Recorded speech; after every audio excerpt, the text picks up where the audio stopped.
almost done with my reads for July. Guess we have to take a look at what August will bring, eh?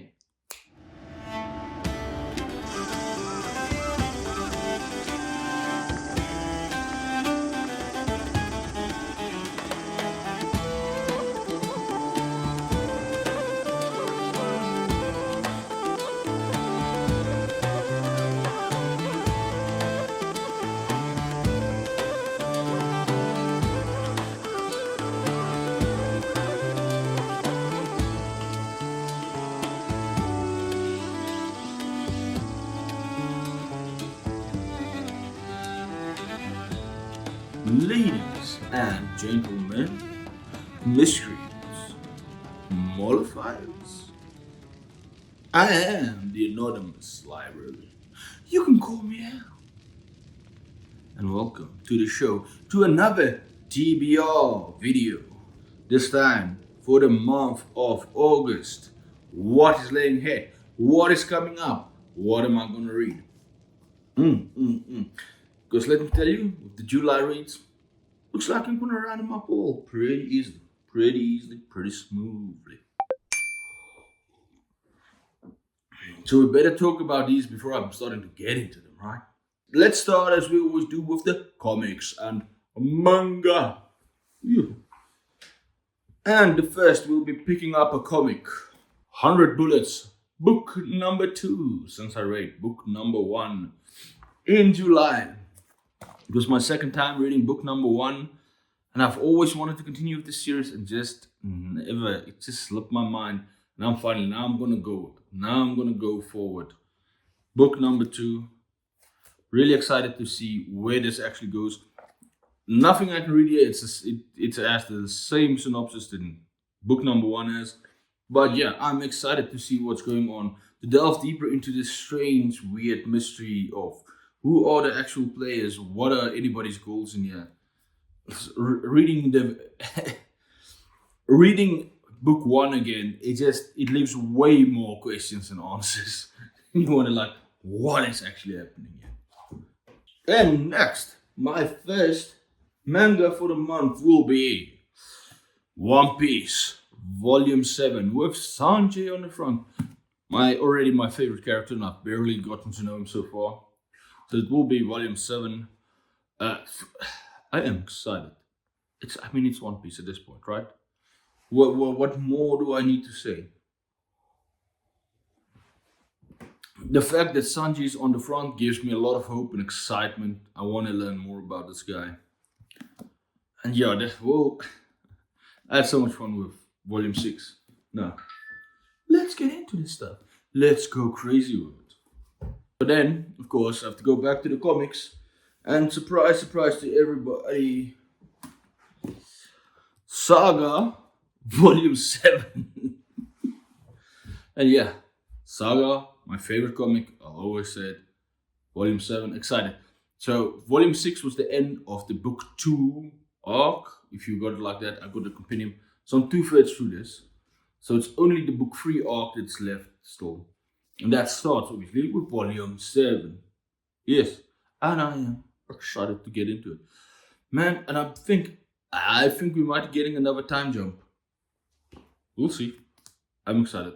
Especially where Volume 6 left off. Like a nice, interesting cliffhanger. Not a cliffhanger, surprise. And then where will I be going from there? Then I'm picking up another manga, and to everybody's surprise, it will be Vinland Saga Book 6. I am actually currently reading Vinland Saga Book 5, and it already got me really excited. But just this cover also got me really excited. I'm not sure if that is who I think it is there in the middle. But if that is, then I'm excited to see the person. And just the rest of the cover, it looks crazy and insane. And intense. And so far, I'm really enjoying Book 5 as well. And its new trajectory it's on. See where this is gonna go. Man, yeah. Okay, I'll be the first to admit that was kind of boring because it's exactly the same as the previous month. It's just the next volume in each, or the next book in each of those series. Apologies.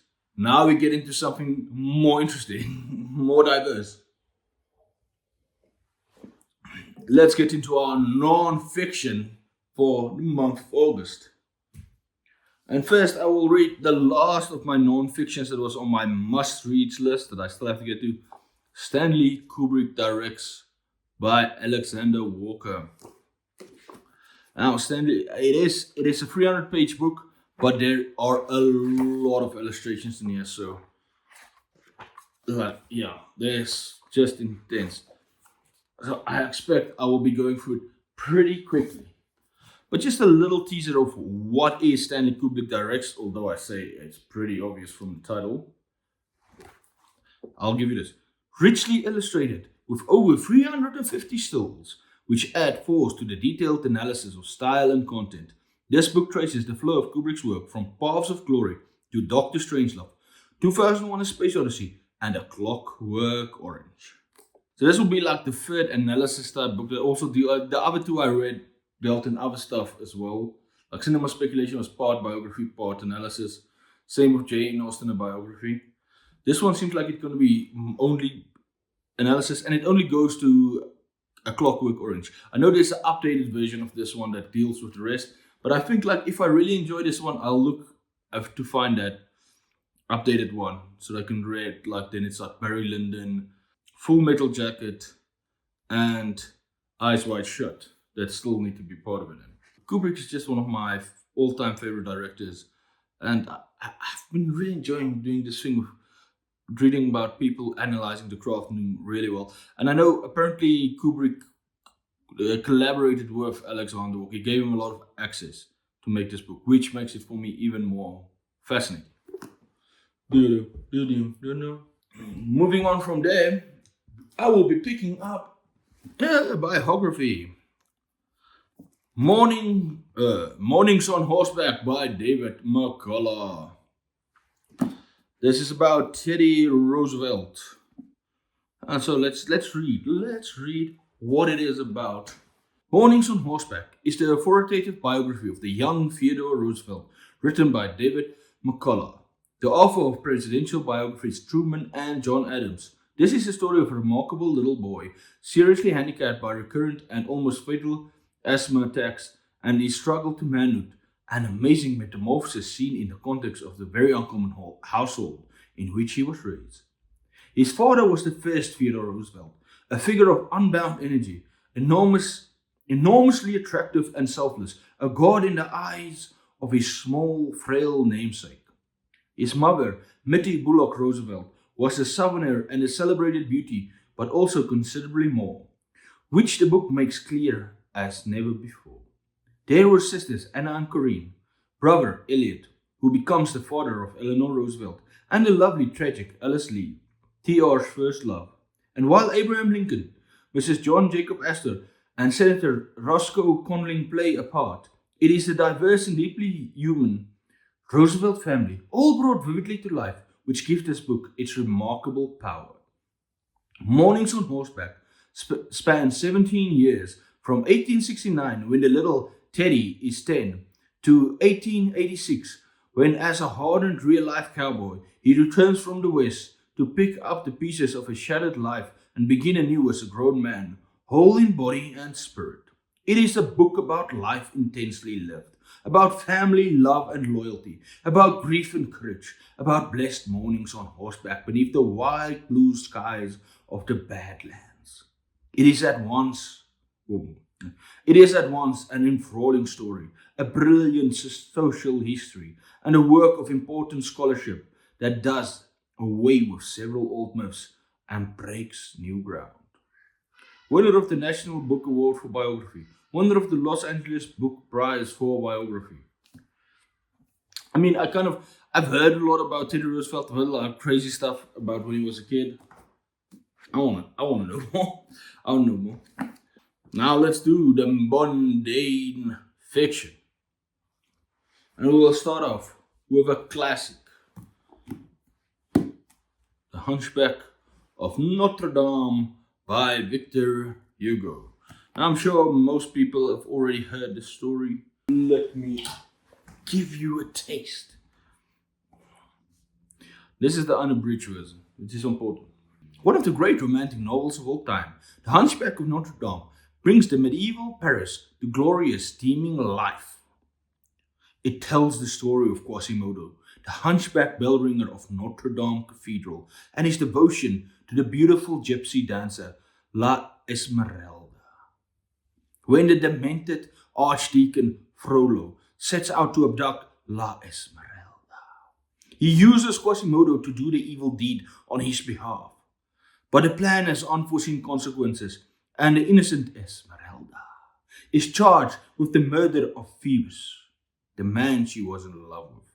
Quasimodo, now utterly devoted to Esmeralda, determines to protect her, not only from Frollo, but from the band of gypsies who have come to reclaim her. His transformation from her captor to her savior leads to some of the most dramatic, unforgettable scenes in literature. Dominated by the Gothic architecture of Paris's magnificent cathedral, the Hunchback of Notre Dame is the epitome of French romantic literature. This will be my second, kind of third time I'm going to read this.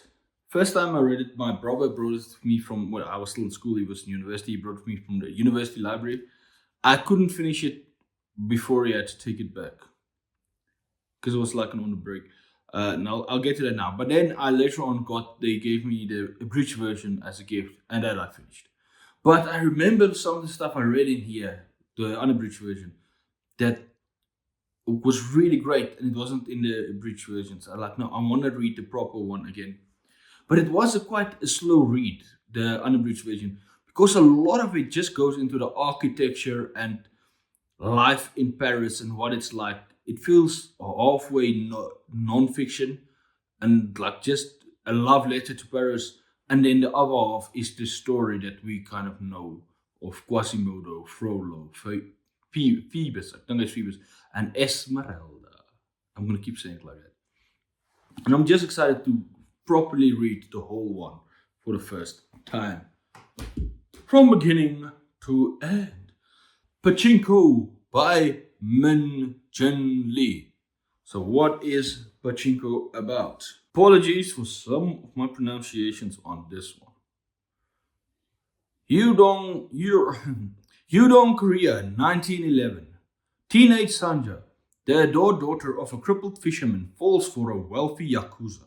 He promises her the world, but when she discovers she is pregnant and that her lover is married, she refuses to be bought. Facing ruin, she accepts an offer of marriage from a gentle minister passing through on his way to Japan.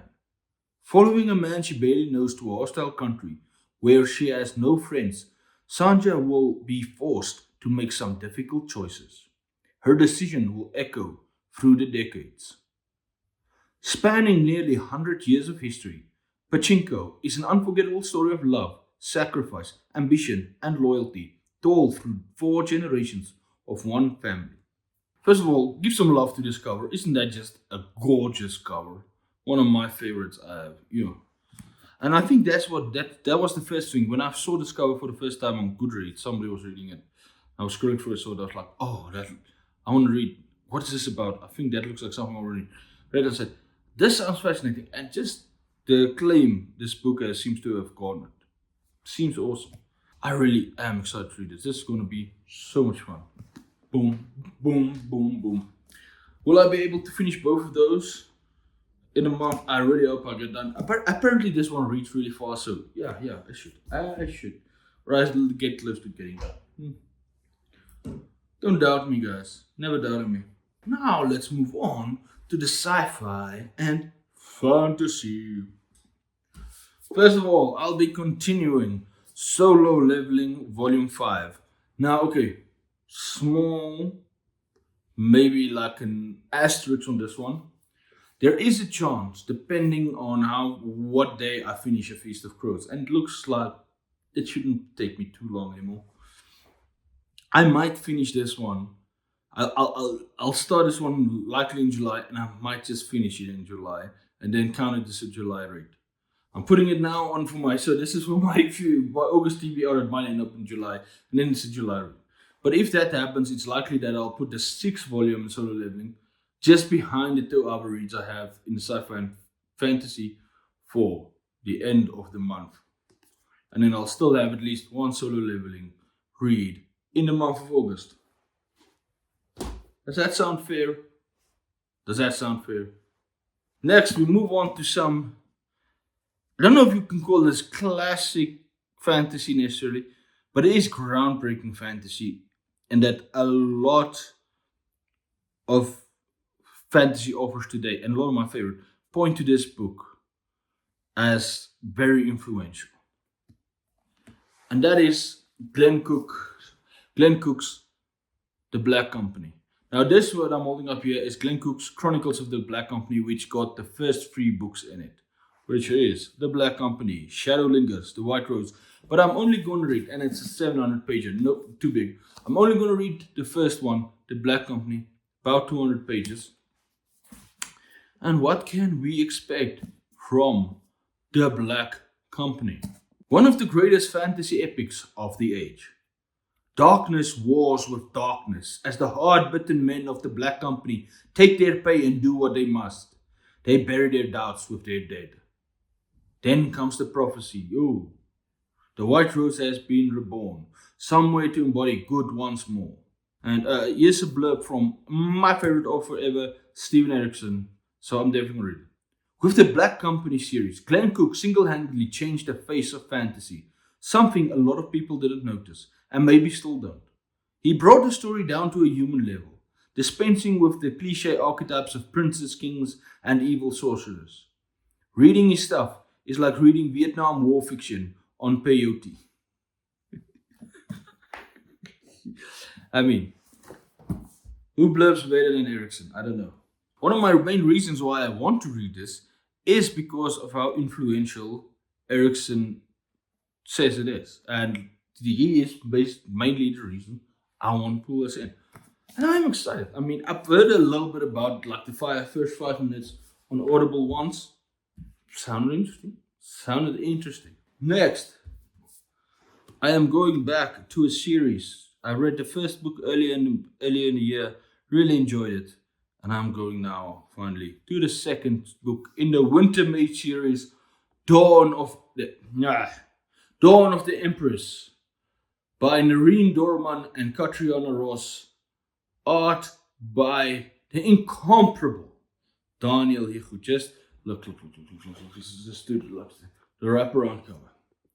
The art that is so beautiful that they don't even put the names of the authors on there, and even the title is see-through, or they don't even put blurbs or anything, because no, it's too beautiful a cover. They will put what it's about on the inside, and you can read it there. Because you're not allowed to put weird stuff on the Daniel Hichu cover. No, is that I think as much I love the first book's cover, maybe this one is my favorite, and it's like how it's the twin sisters. There is like a succession, not necessarily struggle. I'm not sure. It might not be, but a question of succession between these 2 characters. But it is the second book in the series, so I can't really read anymore because it might spoil minor stuff from the trilogy. Also, if I can get an excuse not to read the stuff to you, I'll do that. Woo-hoo! But I'm really excited. The first book surprised me, and I am so excited to see what they did. And this is a much shorter one than the first book as well. We want to see what they do. So I'm expecting this thing just to be a mile a minute excitement. But that might be wrong for me, because what I expected from the first book and what I got was 2 different things. Or it gave me what I expected, but it held back for a long time before it gave it to me. So I can't even predict what this is actually going to be. Let me not get overconfident. But that's it. That is it. That is my TBR. Does any of them look exciting? Have you read any of them? What do you think about them? Let me know. I would love to know that.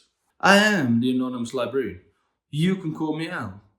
If you don't want to call me at all, but leave a comment. You know what? Like, subscribe. You know what? Share. Put a notification bell on so that you can watch this episode the moment they come out. I mean, the moment one of my episodes come out, you know in your heart. You must stop anything else you're doing and watch it immediately. and bask in my glorious genius. You know that's right. You know that's what you should do. And you should share it with the whole world so they can also bask in my wonderful magnanimity. If you want to argue about that, I'm not in the mood. Bye. Bye. Bye.